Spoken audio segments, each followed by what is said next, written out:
Base sa balitang kumakalat, Chinese general binalaan ng gera ni Pangulong Bongbong Marcos pag meron daw silang Pilipinong napatay.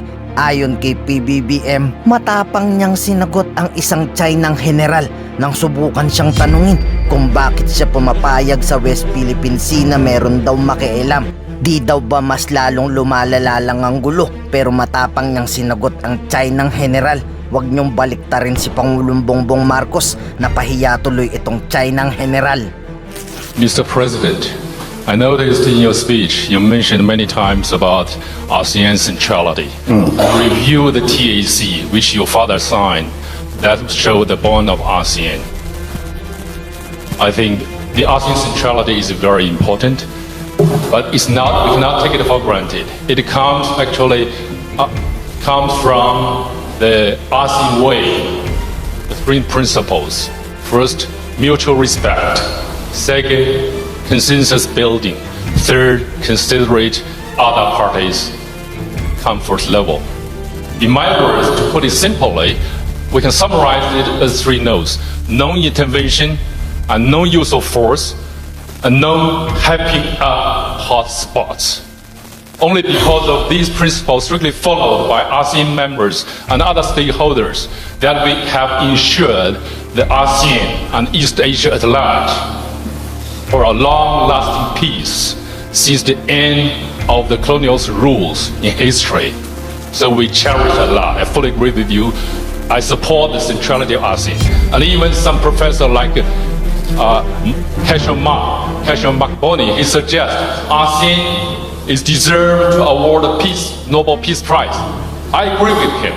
Thank you very much. I think your question is, do you agree with me? So President Marcos, Yes, please. my question is, President, in the eyes of the international community, some of your Philippines behavior in recent times is not sounds like you really consider other parties' comfort level, and there is a risk of ruining the regional long-lasting peace since the end of the colonial history.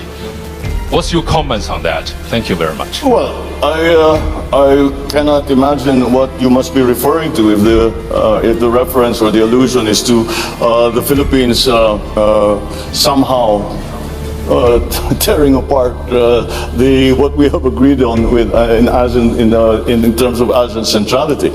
Quite the contrary. I think if you examine more closely the remarks that I just made, I precisely focus on ASEAN centrality, and that the principles that are laid down that are involved in the concept of ASEAN centrality are some things that we must use to guide us. And if we have been distracted in the past years or so, then it's time for us to return and remember once again what ASEAN was created for. And that is to create an aggregation of nations that have very many common interests, and that can be, and that partnerships within that multilateral organization can help each other and help the region. And so the Philippines is still remains true to the principles that were established and upon which ASEAN was born. And I think, as I said, that many of these things we no longer speak of today, but we must, because they are as relevant today as they ever were. Perhaps even more so, because the global situation is a great deal more complicated than it used to be before. I would even go far as to say there is no such thing as a regional issue any longer. We have all experienced the unexpected effects of the war in Ukraine, of the conflict in the Middle East, and all of these, and when we talk about the South China Sea, we have to also remember that the South China Sea is the passageway for half of the world trade. And therefore, the peace and stability of the South China Sea and the freedom of navigation of the South China Sea is a world issue. And that is what I am proposing. And I am saying that yes, it is a regional issue, but we must examine and be part of the discussion. We must include all parties in that discussion, because now it is not just ASEAN member states who are stakeholders, and it is quite easy to see that it is in fact the entire world that have become stakeholders in the peace and stability of our region. Tanong pa kay BBM ng isang eksperto, anong gagawin nyo sa China pag meron daw silang napatay na Pilipino? Papalag daw ba si BBM sa gera? Gagamitin ba niyang Mutual Defense Treaty ng Amerikano? Pero matapang na sinagot ni BBM, oo, lalabang kami sa China. Hindi daw marunong umatras mga Pilipino. Thank you, John. It's Dimitri Sevastopulo from the Irish delegation of two people. Another small country. President Marcos, I'm going to ask you a very direct question, if you don't mind, which is, if Chinese Coast Guard water cannons killed a Filipino sailor, would that cross a red line? And then can you also give us a sense of what are the actions that would trigger a request from Manila to Washington to invoke the US-Philippines Mutual Defense Treaty? Thank you. If there was an incident that ended up killing a Filipino serviceman, be they a Coast Guard or in the military and part of the Navy, well, that would be especially that would certainly increase the level of response, and if by a willful act on a Filipino, not only serviceman, but even a Filipino citizen, if a Filipino citizen is killed by a willful act, that is, I think, very, very close to what we define as an act of war, and therefore we will respond accordingly. And our treaty partners, I believe, also hold that same standard for when the actions, with the joint action, will be undertaken in support of any such incident in the Philippines.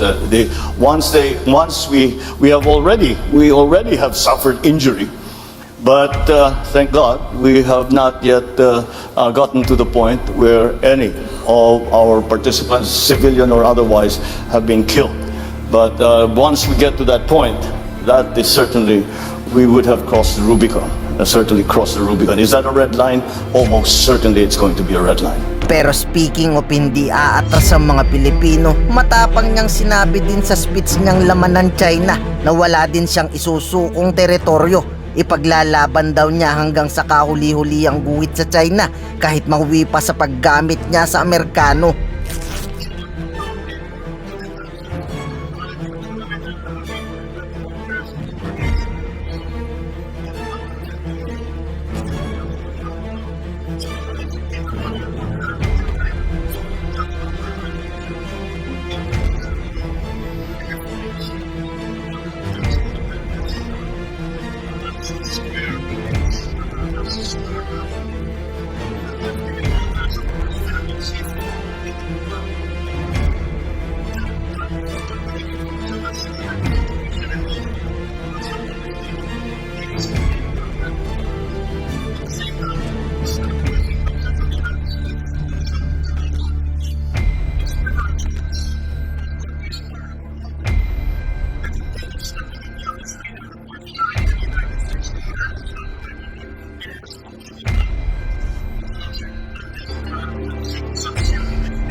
Ngayon ikaw, bilang Pilipino, ano ang masasabi mo at reaksyon sa balitang ito? Mag-iwan ka ng komento sa ibaba at atin pong babasahin isa-isa.